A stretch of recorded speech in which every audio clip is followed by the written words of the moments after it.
Hi, thank you all for coming. Thank you all for finding us. Those of you who are new to Flu Call, and it can be kind of challenging at times. Thank you so much for coming, by the way.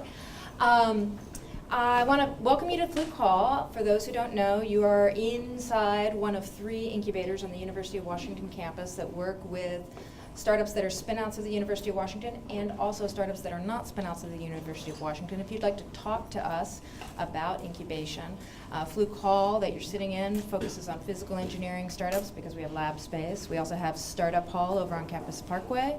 And we also have HQ, which is over by the Trader Joe's, if you know where that is. And they focus on VR and AR. And we would love to talk to you about your startups. We would also like to talk to you about what's coming up here at CoMotion Labs.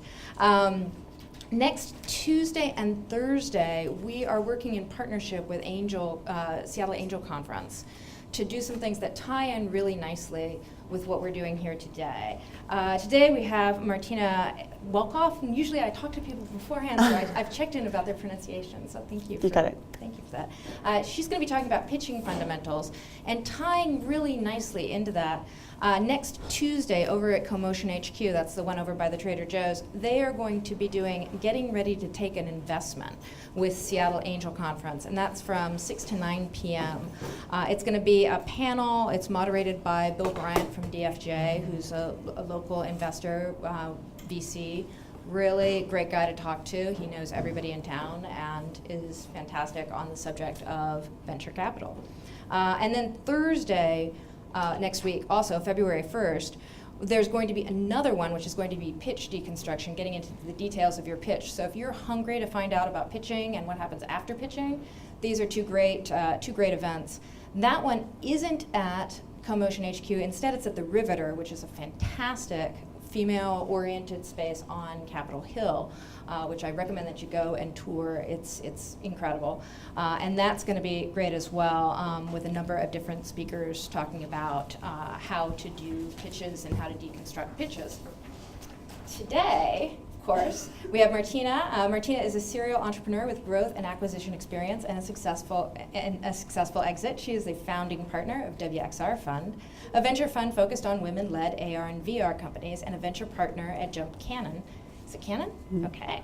A San Francisco fund focused on underrepresented founders in emerging tech. She's a board member of Seattle Angel and advisor to the Center for Leadership and Strategic Thinking at the University of Washington, which is right here. For over 5 years, she was the president of Seattle Women in Tech. Martina is a World Economic Forum Global Shaper, a member of the Young Entrepreneurs Council, and an alumna of the Schusterman Foundation Reality Program. And then after Martina's over today, we're going to also have Newman Dean and Dan Goodman come in from the Entrepreneurial Law Clinic to talk about equity allocation. So we have like this whole theme running through today about pitching and taking money and equity. And we're going to start it off with somebody that we're very proud to host here, but stick with us and do all the things because we want you to be very, very successful. Thanks, Martina. Awesome. Thank you so much for that intro. Let me hop up here so the live stream can see me too. So hello everyone, thank you so much for having me here today, and hi to those of you in Spokane on the live stream. So before I get started, I just want to say I'm really excited about those announcements because I'm on the board of Seattle Angel, the governing body of Seattle Angel Conference. So I just wanted to endorse those Seattle Angel Conference activities. Very, very worthwhile, amazing group of people. I unfortunately won't be in town next week, but encourage you to check those out. And I work out of the Riveter, and it's an awesome space as well. So just wanted to plug those one more time. So I'm Martina Welkhoff, and you heard a little bit of my background, but I want to give you a bit more context on who I am before I dive into the presentation, and then I'm going to leave a lot of time for discussion. The presentation is pretty bare bones so that we can dive into your questions and really get at the topics you're most interested in. So be thinking of your questions, and we are going to leave plenty of time for that in the second half. So I founded my first startup in 2010, and it was called Zealist. And we had 3 major pivots along the way. So we really ran what I consider 3 distinct businesses in the course of the 6 years that we were running Zealist. But where we ended up was a mobile gaming platform targeted at corporate employees that helped employees to build relationships and learn about their company, and in turn fed data back to the employer on culture, morale, and engagement. And interestingly enough, it is now property of the University of Washington. It's being run out of the Center for Leadership and Strategic Thinking at the Foster School. So I love UW. And I'm still very involved as an advisor there and on campus all the time, and learned a tremendous amount through that process of running Zealous for 6 years and then also going through the whole exit process. And it was a really, really interesting journey. I loved every moment, but it was also, of course, very challenging, as I know some of you in the room can relate to. So in the course of those 6 years, I pitched more times than I can count. So I have a lot of experience being in that position, and especially in the early days, feeling terrified and overwhelmed and awkward. And as I went on, feeling like I could do it in my sleep at a certain point because I had done it so much. And so kind of experienced the full spectrum of experiences in pitching. And now I've switched to the other side of the table, and so I'm working with 2 funds out of California, both of which are focused on supporting women and underrepresented founders. And my focus right now is in virtual and augmented reality. However, I have a broader focus on emerging tech more generally, and I just love to hear about people working on interesting, fun startups and trying to help out where I can and provide some feedback and advice. So I put together a little deck today that, as I mentioned, is very bare bones. So although we are talking about pitching, the deck is not a model of what a good deck should look like. I just want to give that little caveat before I get started. And there's a lot of resources out there on what constitutes a great pitch. And I was just chatting with someone before we got started about how that's a good and a bad thing, because on the one hand, there's an abundant source of information you can look at now, but sometimes it can be difficult to sift through the noise, and not all sources are created equally, of course. And so I borrowed this list from Guy Kawasaki, and it's similar to, I looked at a few, and I was just trying to find a framework for our discussion today. And I chose this one because I liked how succinct it was, and I think it got at some of the points that I really wanted to discuss. But the Alliance of Angels has an amazing resource. If you can just look up pitch deck on their website, and it'll pop up their own resource that they put together. Just this morning, actually, someone sent me a resource that DocSend just published, and I haven't had a chance to do a deep dive, but what's interesting about that one is they've actually compiled it using the data that they have from the thousands and thousands of decks that they've had go through their service. So that's another interesting one to check out. But a lot of them will have similarities to what you see here. This is the basic structure that most resources recommend for a pitch deck. And then, of course, it's going to be a little different depending on the story you want to tell and what you want to pitch. But there are some fundamental things I would recommend always including, and that investors are going to be watching for as you pitch. So before we dive into this, I'm curious, for those of you in the room, how many of you have pitched to investors? Have any experience? Okay, cool. So we've got a few with a bit of experience, and a lot of you. So how many of you are planning to pitch, let's say, within the next 6 months? That's that goal. Okay, awesome, great. Okay, so there's a list of slides that we'd recommend you include here. I'm just going to go over a couple today because there are some lessons learned that I've made mistakes in my pitches that I want you all to avoid, so that it can save you a little bit of time, and also some things I've seen entrepreneurs do now that I'm looking at decks that I wanted to pass along.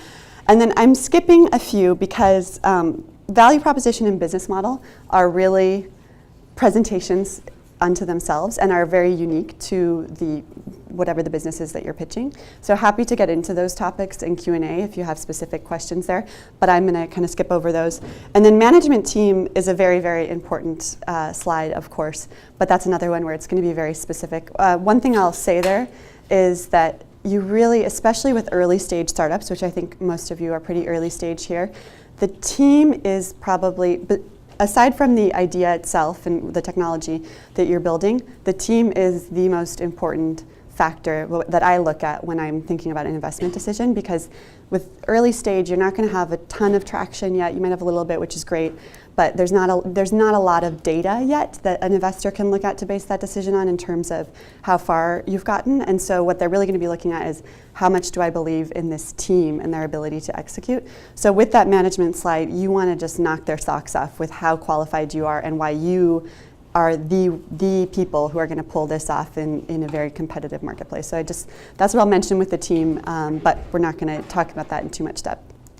So the problem and opportunity is a really important slide, and this is where I see, and I have made this mistake in the past as well. I see entrepreneurs sort of gloss over this and either launch right into their product, because we're all excited to talk about our product and we all want to get to the solution and show off, how smart we are and how unique our idea is.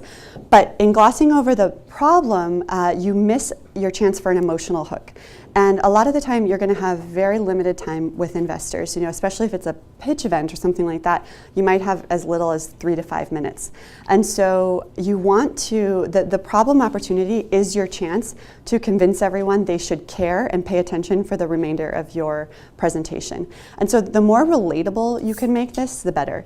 And if you have a group of investors, that you've had a chance to do some research on, which is the ideal, look at their backgrounds, look at what they care about, and try to figure out how that translates to the problem you're solving. So let's say it's a group of people who have experience in enterprise SaaS, and maybe you're not pitching an enterprise SaaS product, but maybe there's some way you can relate the problem you're solving to a scenario they've experienced in the past. And that's really the best way to captivate your investor, is to make them personally understand your problem as much as possible. And maybe sometimes that's not entirely possible, but if the best approximate, I would say, is to illustrate your problem with a story, so that they can at least relate to the story that you're telling. And even if it's abstract, they can really wrap their mind around what that problem might feel like, and also by extension what that opportunity is in terms of a market opportunity and the money that you can make there. So don't rush through the problem. It's a very, very important part of your pitch. And if you miss the opportunity to draw those investors in this first slide, you might not get their attention the rest of the time. You might miss the whole opportunity. And so really, really spend some time thinking about how to explain your problem and practice it a lot too. And this is advice in general about pitches, of course, but try it on a few different audiences before you're in front of investors and ask them, how did you feel? Were you really drawn into what I was saying? Were you really interested from that first slide? If not, let's break it down and talk about what I could do differently to pull you in and to make you really excited to hear the rest. Another way to think about this, and this is kind of pitch advice more generally, but I sometimes think of a pitch as, I don't know if any of you are familiar with the phenomenon of FOMO, fear of missing out, but you really want your investors to feel like this is the opportunity of a lifetime. This is the investment they absolutely cannot miss out on. And so this is setting the stage for that. You want to explain to them why this problem is more important than any other problem. They're probably hearing dozens, if not hundreds, of pitches, depending on who you're pitching to. And so you need to prove that this is priority number one, and if they miss out on this deal, they're going to regret it the rest of their lives. So kind of go at it from that mindset and really be confident in the value that you're bringing to them. So the underlying magic, and there's a lot of ways to think about this. This is the Kawasaki terminology here with underlying magic. But this is kind of the follow-up slide to that problem opportunity.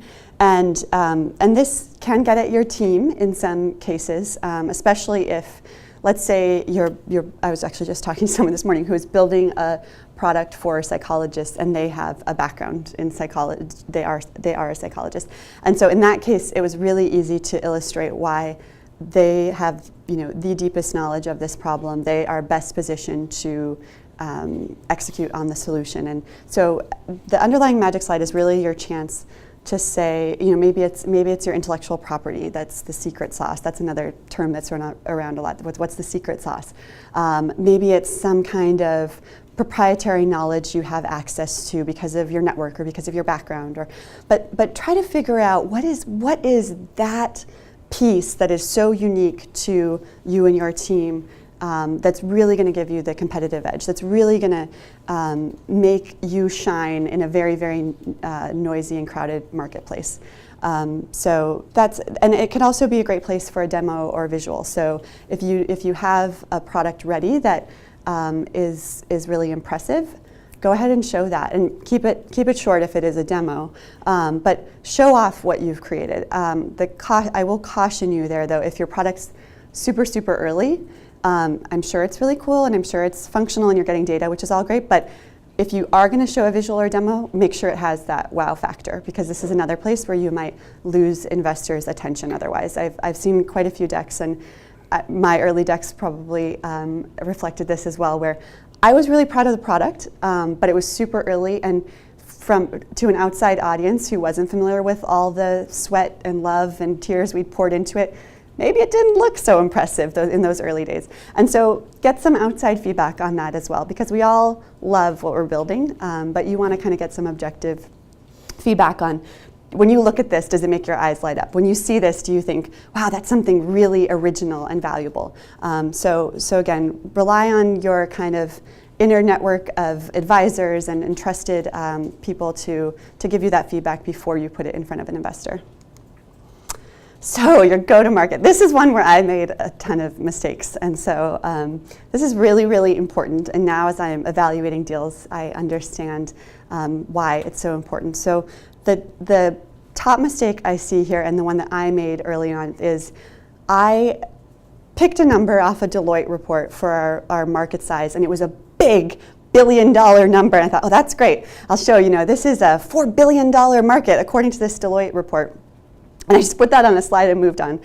And because I was thinking, I just want to show them, there's a lot of money to be made here. And that it's true. That is the goal. You want to excite them about the market opportunity. But the problem with the approach I took, and I've seen a lot of other entrepreneurs take, is you don't necessarily just want to go for the biggest number you can find and the most reputable source in the footnote there, because that's very, very surface level research. And in our case, that reflected a large umbrella market, but we hadn't taken the time to do the segmentation and really break down, okay, in that $4 billion number, what is our true addressable market, and what assumptions are we using to figure out what that is? And that process is incredibly important, because it shows investors that you're taking the time to be methodical and strategic, and it also shows them how you think. Especially when you get to breaking down the assumptions, which you won't necessarily do during the pitch, but assuming it goes well and there's follow-up, that's when they're going to start picking apart, okay,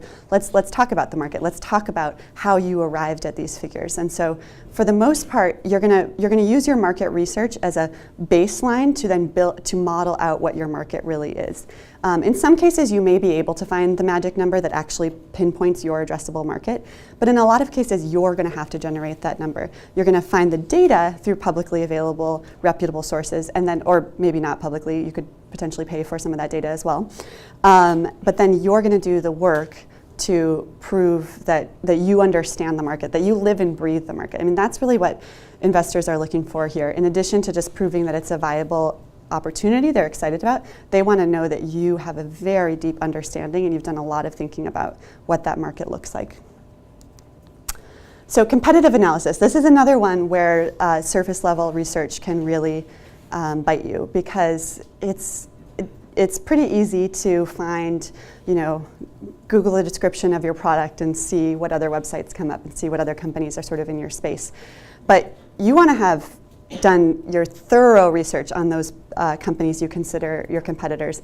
Ideally, you've even tried their products, maybe talked to some of their sales reps, gone incognito and done thorough research so that you really understand what are their features, what segment are they going after, is it adjacent, are they direct competitors, and be able to break that down in a visual way. And so that's the other trick here, is there's a lot of information you have to get into a competitive slide, and there's a few ways to do that. There's some kind of standard charts you can use to convey that, but you don't want to just do the standard, ours is the best, ours has all these features, and these guys only have these features, and move on, because that's kind of surface level and also doesn't necessarily get into, it's okay to show that someone is a direct competitor and maybe has a lot of the same features that you do, because there's different positioning. Maybe you're further ahead of them. Maybe you have IP that they don't have.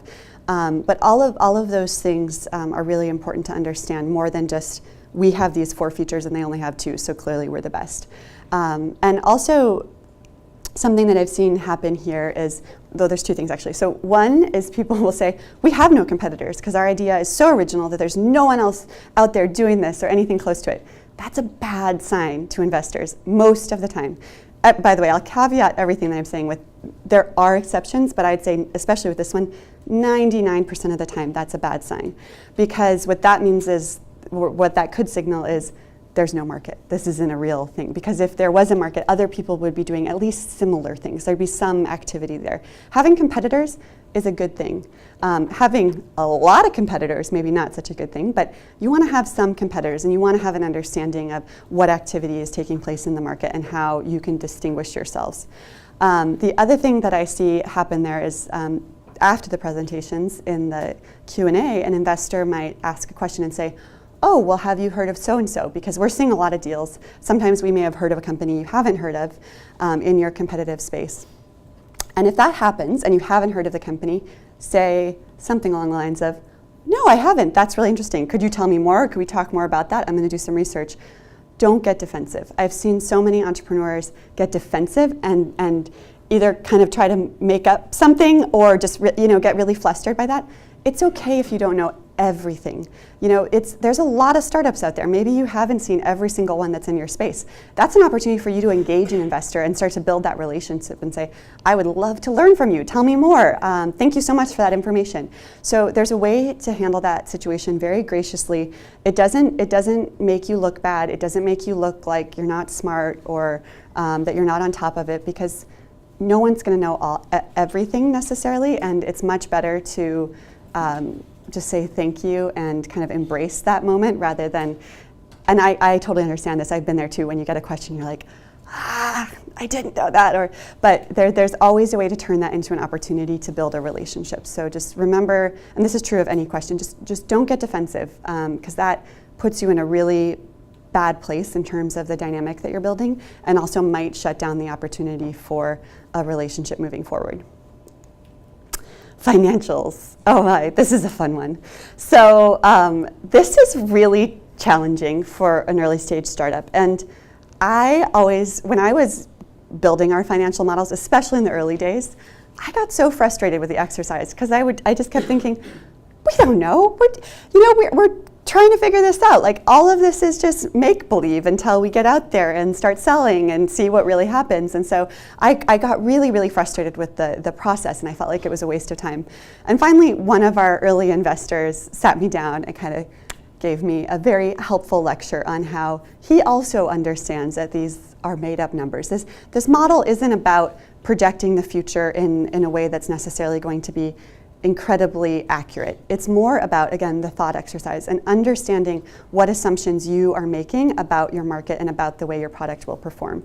And so, and when I started thinking of it as a thought exercise instead of this steadfast plan of what our revenue would look like down to the penny month after month, it started actually to be more fun and more useful, because then a financial model is something you should continually revisit as you get more information. And the best models are very dynamic, and this is getting to the sort of actual spreadsheet and modeling tools that you're using. But you want to be able to walk through what your plan is in terms of selling and how that maps to the numbers that you're showing. Because and I totally did this, so I just put a hockey stick up and called it good and said, yeah, we're clearly going to make lots of money, and let's move on, because I don't really care too much about this slide right now. And that was a disservice to my business, and also really shut down, again, the opportunity for investors to dig deeper and ask questions and potentially help. I mean, a lot of your investors, whether they're angels or VCs, have a lot of experience in financial modeling, and they've seen a lot of projections. They might have access to some market data that you don't. And so if they push back, again, embrace that as an opportunity to say, I want to learn. Can you help me with that? I'd love to make this better. I'm always looking to improve what I've done. So financial modeling is something that never ends. And ideally, if you are out in the market, you are getting some traction, your model starts to map more and more closely to what is reality. But in the early days, before you've launched, before you really know how your product's going to perform and if anyone will pay for it, it's still a very important thought exercise. And when I had that mental reframe, it helped me to invest a lot more time in it and understand the value. It's not so much about the hockey stick necessarily. It's really about how you build whatever the shape of that graph ends up looking like. So those are the kind of key points I wanted to get through, because those are, I guess, some of the biggest mistakes I've made in my own pitches. But like I said, there's a lot of other places we can go, and I know that you're at different stages here, and a few of you have experience pitching. A lot of you are thinking about pitching soon. So I want to make sure that the second half of our time is devoted to the pieces that will be most valuable to you. So I'm going to open it up for discussion. I'll go back to that first slide too if we want a little framework for these slides, or feel free to ask questions that aren't covered here too.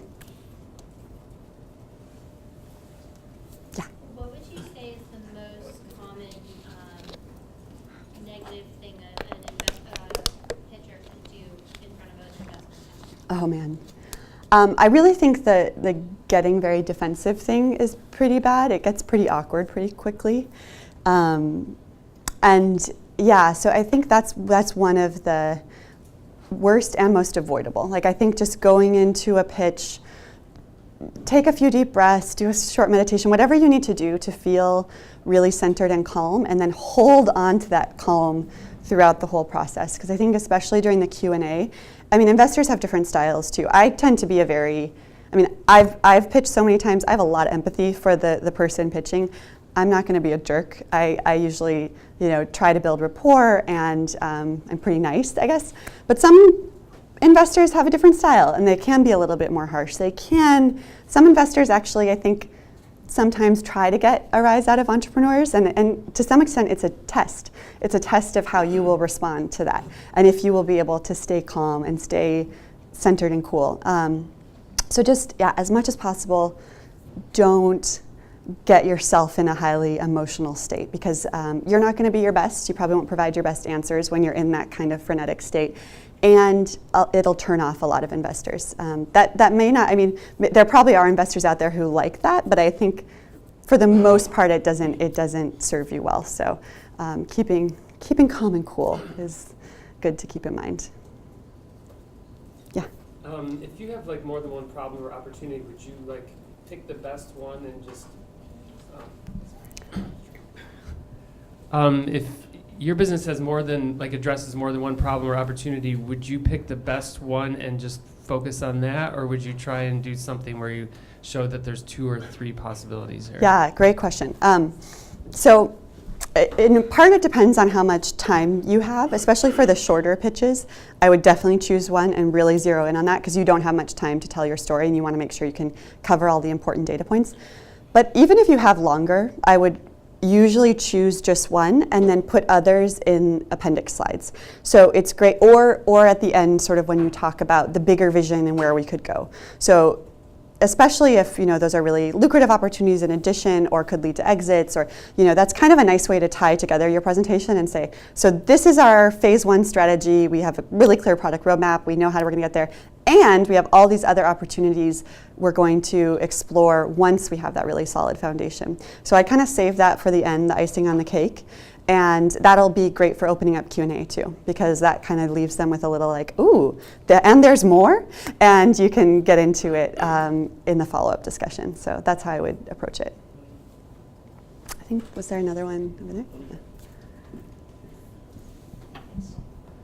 So my question is more along the lines of what's common for a pitch schedule. Are there these short, maybe 5-minute pitches that then lead to maybe a more intimate conversation with the potential investors? And then on the second part, when do you start talking about equity and sort of the amount that you'd like from the investors? Sure.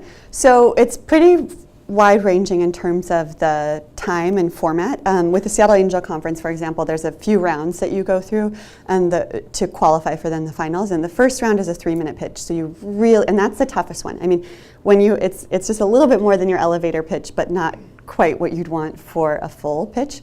So I've seen, the range is usually, 3 to 10 minutes. 10 minutes is generally the upper threshold for any kind of group pitch or event. But there's also, this is not as relevant to what we just discussed, but a lot of the pitches I see and conversations I have don't happen in that kind of formal setting where the clock is running and you really have to hit your mark, and you might be on video and those kinds of things.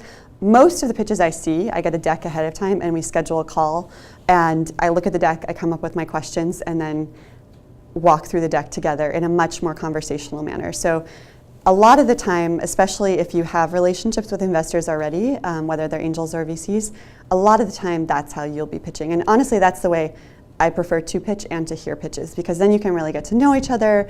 You can get to some of that deeper level information more quickly. And I would say those kinds of contexts more often lead to investment. To the other part of your question about equity, so usually when you're pitching, you should have an idea of what financial instrument you're using and what your round looks like. You should have all of that done ahead of time. And there might be some negotiation that then takes place. That may or may not be what your round ultimately looks like, but you should come in with an understanding of what you're going for and be able to talk about that and be well-versed in the plan and where you're at. Especially if you're working with institutional capital, there will be pushback and there will be negotiation. You'll have to restructure. With angels, a lot of the time, as long as your documents are pretty standard, your round maps to market norms, that might end up being what it looks like. There might be less pushback. So that will depend on the audience that you're speaking to and whether it's pre-seed or seed or A. Those are all going to look a little bit different, and the timeline will look really, really different too. I mean, we've all heard the stories of a round closing in a day at a coffee shop in Silicon Valley, and that can happen occasionally.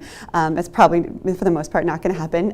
But sometimes it'll be a month, sometimes it'll be 3 months, sometimes it'll be 6. It just really depends on where you are geographically, who you're talking to, and what your company is. 2 years ago, VR companies were closing rounds super fast, and it was the hot new thing. Everyone was really excited.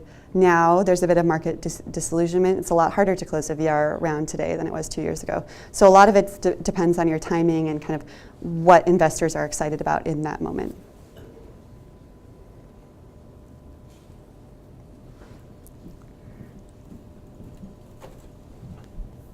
So really simple question. For title, should it be boring instead, company name, pitch deck, etc., or should it be creative and draw attention to your audience? So this is where there's a lot of creative license to everything that we've just talked about, and I think that is a question about your brand. So, I mean, it's totally fine to be boring with the title slide. I think 9 times out of 10, that's what I see, and that's fine. It's not. I don't penalize startups when it's just. I mean, you want to make sure that all the important information is there. So your name of the CEO or whomever is presenting, your company name and your contact info. That should be there because that is important information that investors are going to need to know. But if you want to get creative with it, if that's on brand, and especially if you are in media or building a product where storytelling is central to what you're creating, then start showing that off from the first moment. But if you're doing something that's like a dev tool and your brand is much more technical and that the creative flourish isn't such an important part, don't force it. It doesn't have to be clever. So that really just depends on your personal preference and brand, I would say. 2 questions. One's very in the weeds. I do a ton of presentations. I don't pitch very often. When I'm putting together a general presentation, I'm always very aware that human brains can't process language in 2 different places, so I'm trying to put as few words up on the screen as possible because nobody can listen to me while they're reading the screen. But a pitch deck is so dense with data, typically. Yeah. Is that something that you think about, or do you just wipe those rules away when you're making a pitch deck, because everybody's expecting it to be data-driven?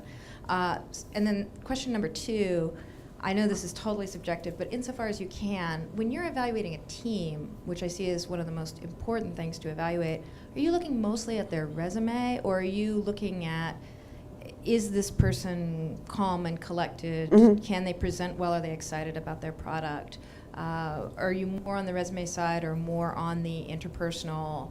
Is this somebody who can get team and hold it together? Sure. So thank you so much for both those questions. The first one was something I intended to cover, so thank you for reminding me. So in terms of the slides themselves and visual versus words, and the rules of best presentations definitely apply when you're doing a live presentation. So as few words as possible, very visual. It's definitely the way you want to go. But to your point about needing to include a lot of data, usually what I did in the past when I was pitching and what I see often now is there's two versions of a deck. One that's a standalone, because most of the time as an investor, I get a deck ahead of time. I don't really do, I mean, I do sometimes do pitch events and things, but most of the deals I'm looking at really seriously happen in that more conversational style I mentioned. So what will usually happen is I get a standalone deck, and there's either speaker notes or it's just a much more word-heavy deck that explains everything I need to understand the pitch without someone actually telling it to me in person. And then we have the follow-up conversation back and forth. But if you're doing a live pitch event, as few words as possible and very, very visual. And then what you can do with a lot of that data that you want to include but is too dense for the slide is put it in the appendix. And it's so, I cannot tell you how satisfying it is when you're in a Q&A and someone asks a question about the data and you can say, oh, well, if we go to appendix slide 3, here you go, it's such a great feeling. So have that appendix slide ready, and people are always, it's a good move. So that's a great way of handling that in a live presentation, to have the appendix ready to go. To your second question, sorry. So I tend to be, well, both is the short answer. Both are very important. Resume is, of course, really important, and you want to see that the team has the domain and technical expertise to pull off whatever it is they're trying to achieve. So that's the baseline, I would say. You have to clear that bar in order to be taken seriously. And then, but the thing that then takes you even further is the interpersonal piece. So especially as a VC, we're pretty hands-on with our portfolio companies, so I want to know that we'll like working together. It's not quite a co-founder relationship. It's not going to be that level of contact, of course, but still, there's regular touch points. You want to collaborate. VCs, the best VCs, add a lot of value to the companies they invest in beyond capital. So you want to know that you're going to get along, that there's not going to be a huge amount of friction, and also that person or the team that will be really leading the company forward is capable and is able to weather the ups and downs and storms ahead. So it is a huge red flag when you see someone have a really strong emotional reaction to a difficult question, because then you think, well, what's going to happen when they're staring at their runway and worried about making payroll? If a question is hard, then that's going to be a much higher stress situation, and you might question their ability to handle those kinds of problems. So yeah, the starting point is the resume, but then the interpersonal is really what I look at in terms of crossing the finish line.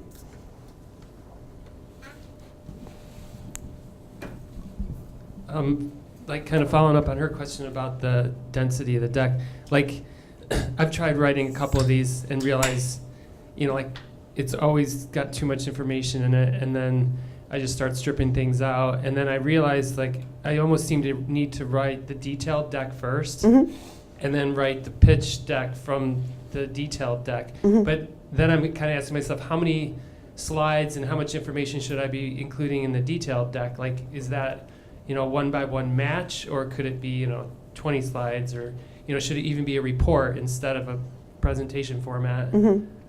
So to the kind of first part about the creative process itself and how, so I think that's where having that trusted group of advisors to practice on first is going to be really helpful, because you're so in it when you're building a company and building a deck that sometimes that can be a huge barrier to telling the story effectively. So I personally like to get it all down in full detail and then get outside help to pick that apart and make it more succinct and easy to follow. And so the process piece, I think you really need to lean on people who are a little bit more removed than you are, and that feedback process is invaluable for making your deck strong for the general public. And then so were you talking about like with the send-alone versus the presentation deck? So I just learned a term this week actually, which I thought was really amusing, sizzle deck. So there's this, I think it's more of a Valley thing right now, and I don't know if anyone actually uses that term, just the person who was telling me about it did. But so there's this trend in a lot of early investor conversations now to send a sizzle deck or a like 2 to 3 slide, just super succinct teaser of what your company is, and that's kind of used as an entry point to a bigger conversation. So there's a lot of stages you can think about, everything from that 2 to 3 taste that will get your foot in the door, and then you get to the bigger deck, and then you may get to what I tend to think of as appendix level information. So I'd break it down into those components and be able to tell your story in a lot of different ways. It's also really useful for if you are pitching in front of a lot of groups in different events, then you have sort of like your 3-minute, your 5-minute, your 10-minute all kind of broken down in different levels of detail you can go into. For a send ahead or standalone deck, I would never, you still want to keep it really succinct, because even if the investor you're reaching out to is really interested, they just don't have much time. So I'd still keep it to sort of this format and then put more information in the appendix if they do want to dig deeper. But I wouldn't send, a 20-slide deck right out of the gate, because they realistically might not have the time to look through that in depth. So you still want to be succinct even with the send ahead, because you can't really count on having more than a few minutes of their attention ahead of the call. So you want to make it really easy for them to get the key points. But yeah, I'm working on a sizzle deck right now, actually. It's kind of a fun process.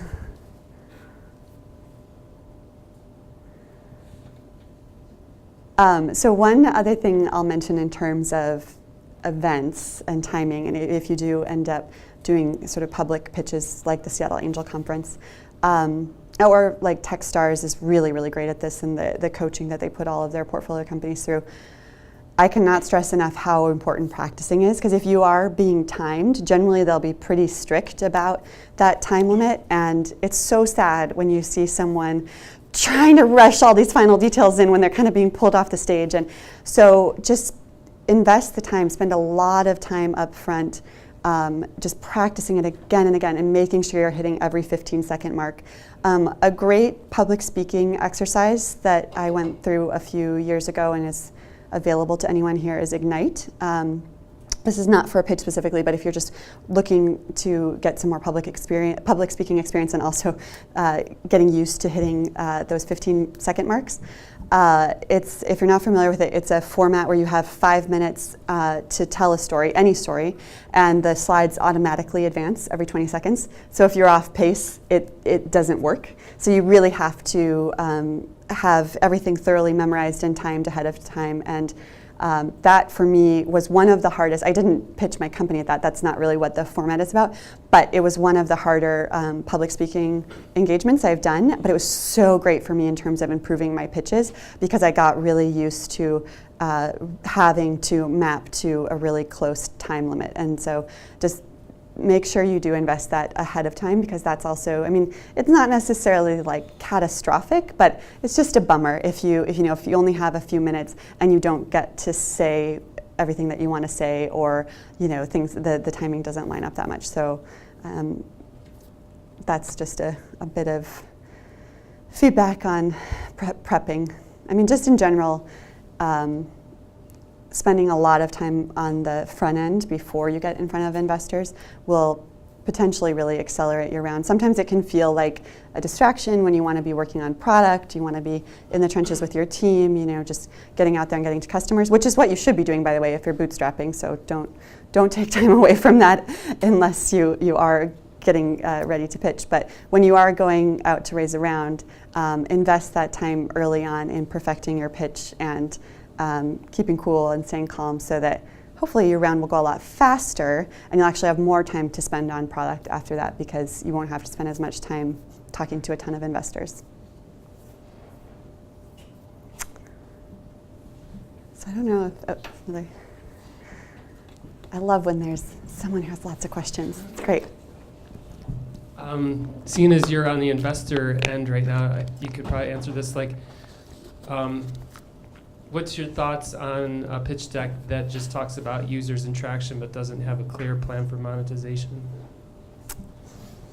So that's kind of tough to answer in the abstract, because in some cases that's okay. It depends on what the bigger vision is. So there are certain instances where that's not a bad thing. However, more and more investors are expecting to see monetization plan. Like 10 years ago, that probably would have been okay, and particularly in the Valley, maybe less so in Seattle. But now I wouldn't, you need to have at least some sense of what you're going to try. Investors understand that your plan for monetization may or may not play out, but you do need to have an understanding of at least how you're going to try to turn this into a real business, because for the most part these days, users aren't a business. And again, there are a few exceptions, but they're fewer and fewer as advertising becomes a really difficult source of revenue. And so, yeah, you want to think about, and you might have a few. I mean, it's totally fine to say we're going to experiment with a few ideas for monetization. You may not have the plan figured out, and in some ways that's almost better to see that you have like 2 or 3 ways you're going to try to monetize, and then you kind of have a backup if something doesn't work out. But I would have at least something you're going to try, and then again, investors might have some ideas too. You know, you and I were talking, I kind of got right to, oh, have you thought of this? And so investors love to think through those things too and contribute their ideas. So I wouldn't be offended by that either. It's not that in most cases investors aren't trying to, you know, say, why didn't you think of this, or I'm smarter than you. It's just we see a lot of these things and we might have a different perspective to offer. So come in with at least one, if not a couple of ideas, and then also be open to that feedback that maybe an investor will have an idea for monetization too. I realize this goes a little bit beyond the original content of your talk, but as an investor yourself, when people get introed to you to make their pitch, is there a form of intro that you're more receptive to? Do you tend to get more people introducing other people to you, or just emails out of the blue, or what? And what should people be doing when they're trying to address an investor for the first time? Yeah. So when I switched over to the investor side of the equation, one of the promises I made to myself, having spent a lot of time as an entrepreneur, was that I was going to be as accessible as possible and really, really open to any introduction and any conversation. And it was very humbling very early on to realize that wasn't totally feasible just because of volume. And neither of the funds I'm working with are even super, super public yet, but there's still a lot of inbound that happens. So ways that you can stand out, and I say that because I used to, if I reached out to an investor I read an article about or something, and they didn't get back to me, I took it really personally, and I was really frustrated and angry. And I now realize it had nothing to do with me. They just get a lot of emails and a lot of clutter, and so it can be hard to sift through that a lot of the time. So that's my first thing. If you don't get a response to some kind of cold outreach, please don't take it too personally.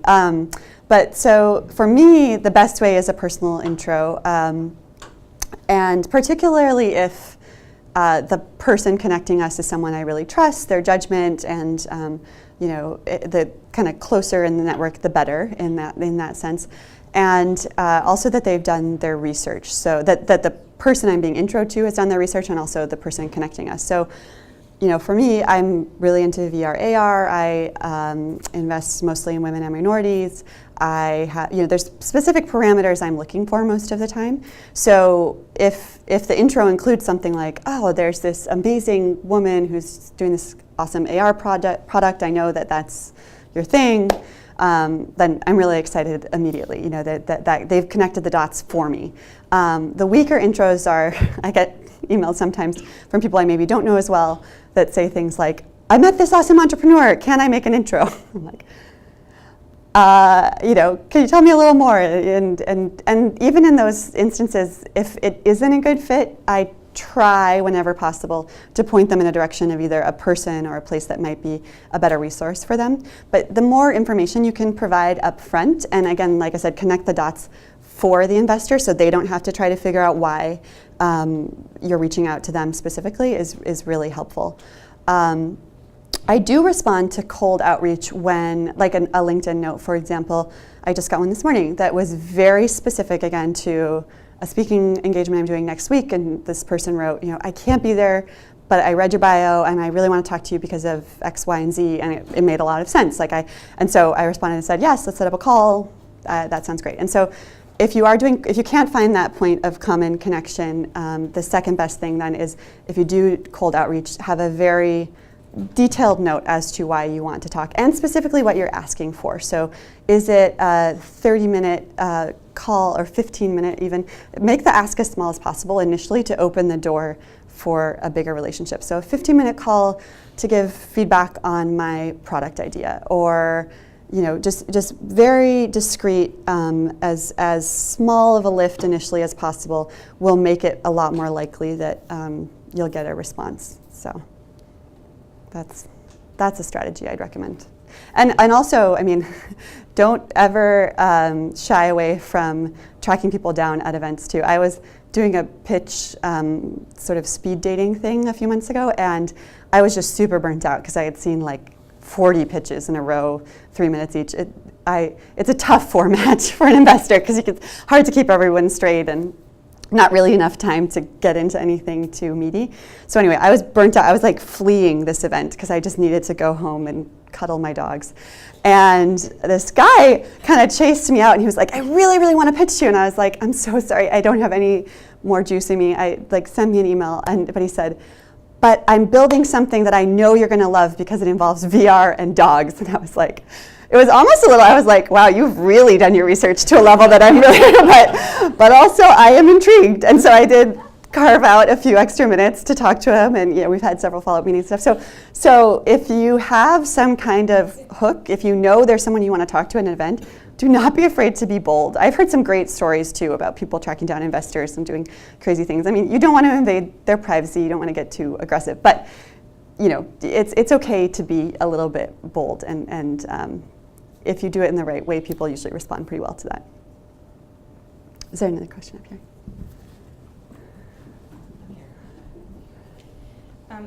If you get rejected at a pitch, how do you tactfully react so that you could potentially pitch to that person again with a different product? Great question. Well, so there's a lot of ways you can be rejected, first of all, which is sort of interesting. Oftentimes, people are afraid to burn bridges. A lot of investors don't necessarily say an outright no. They'll say, it's not the right time, so follow up with me. And that is a form of rejection on the one hand, because oftentimes what that really means is, I'm really not that interested, but I want to be nice, so I'm not going to say an outright no. And the unfortunate thing about that is it can end up wasting entrepreneurs' time. But sometimes it really does mean, no, I want to stay in touch. And so if you hear that from me, it means I genuinely do want to see more traction. I won't say that to a company that I'm not interested in having some kind of follow-up with in 3 or 6 months, something like that. But so keep that in mind if you get that kind of soft rejection, that depending on who it's coming from, it might mean they're not really interested, or that they do want to stay in touch. And that's a judgment call on your part. But I say that because I don't want, something that I did was waste a lot of time following up with people who are never really interested to begin with. So come up with a system for that on your own. But let's say you just get an outright no, we're not interested. Ideally, they give you some kind of reason. The best rejections have some kind of feedback that you can either incorporate to make your pitch stronger, or just really understand. I mean, sometimes it's just, our fund doesn't invest in this. And then you just know, it's a clear reason, you have closure, you can check that one off your list and move on. The best way to respond is, thank you so much for your time, I really appreciate it, and I hope we can stay in touch. And it's important to keep in mind that these are very long-term relationships. You don't know how things are going to play out. You might find another company in the future that does fall into their wheelhouse. And so I've even done things like, there were a couple of VCs in the Valley who rejected us, but they did it in a way that made me feel really like they offered a lot of value. Their feedback was great.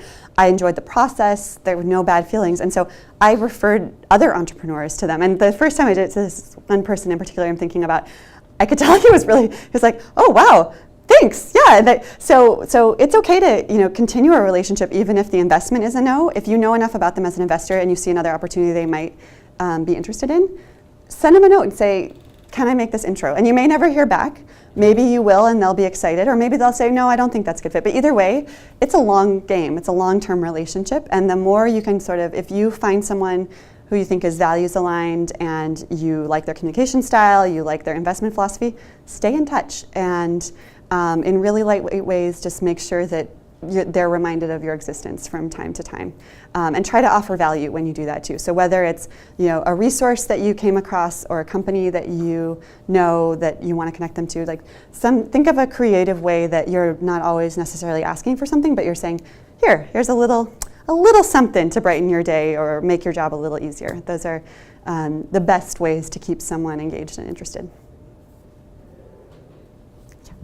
You mentioned being familiar with metrics that a given investor or group of investors expect. What would you advise for a company involved in biomedical or something very capital intensive, long-term, where ultimately it's a lot of money to get it to market? Yeah. But if you're talking to a group of investors that are usually kind of smaller scale, is there a way to bridge that, or do you kind of scale the ask to like a certain milestone that's within their? Yeah, that's a tough one, honestly. Yes, yeah. So the question was about the advice to map your metrics to what investors will expect. But if you're talking to a group of investors who aren't necessarily familiar with your space and the magnitude of investment required, such as biomedical company needing more capital to get off the ground. So I'd say ideally you are talking to investors who get it. And I know that's a little bit of a cop-out answer, but truly, I mean, in the best case scenario, you find those investors who do understand what it will take, because it's a much heavier lift to convince investors of something that they don't understand and that they're probably afraid of, honestly. I mean, every investor has a different risk threshold, and in different spaces they're more comfortable with than the other. So if you are having to explain an entire market from scratch and the reasons that your valuation and your time scale might look a lot different than what they're used to, you're starting way behind where you want to be, really. So ideally you do research and find those investors who will get it a little bit more quickly, and then you use the research just to demonstrate your stuff, and they can kind of ask questions that are specific to your market because they understand it already. If you don't have any other options and you really are just looking for that bit of funding to get going, I'd look for people who have very high risk tolerance and who are willing. And this is true in VR, by the way, too. So there are very few investors right now who are familiar with VR, and so it's hard to target pitches, and there just aren't that many of us who have that as a special focus. So I'd say the way that we build coalitions when we're thinking about filling out a round is looking for those investors who shoot from the hip a little bit more and are willing to take those risks and are willing to think outside the box. So if you can't find the market expertise, I'd look for the right personality profile that is more likely than others to take that kind of leap. I think we're just up on time, so. Thank you so much for Yeah, thanks. This is fun. fantastic. Great questions, too. Thank you. Fantastic presentation from you. Thank you. Awesome.